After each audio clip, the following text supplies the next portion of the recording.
এত বড় ডিম হয়েছে নাকি? প্রিয় বন্ধুরা, দেখতে পাচ্ছেন বাংলাদেশের গরিব দুঃখী মানুষের জাতীয় ইলিশ। এটার মধ্যে ডিম আছে ভাইয়া? অবশ্যই ডিম আছে। এটা তো জাতীয় ইলিশ না, পদ্মা থেকে ধরা পদ্মার মাছ, জাতীয় ইলিশ মাছ। ভাতটা একবার 300 করবেন। 300 এটা পরিষ্কার করতে হলে তো ভীম সাবান লাগে না? 280 করে ভাত ফেলাইছে কালকে। ওছাড়া বুঝতে পারেন কালকে পরে ফ্রিজ থেকে বের করে আবার গরম করে দিচ্ছি। তারপরে তো 4টে পাইছে। কাটতেও অনেক কষ্ট।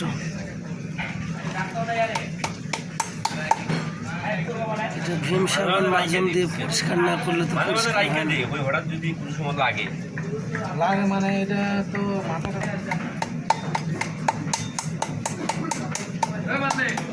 একবার কি করলে ওটার নাটতে একটা দুটো বাড়ি মারা লাগবে, বুঝছেন? পুরো কেমন ভাইরাল হয়েছে, খাবার চুরি করবে যা বাড়িয়েছে, তাই না? আপনি কি মাছ মনে দেন?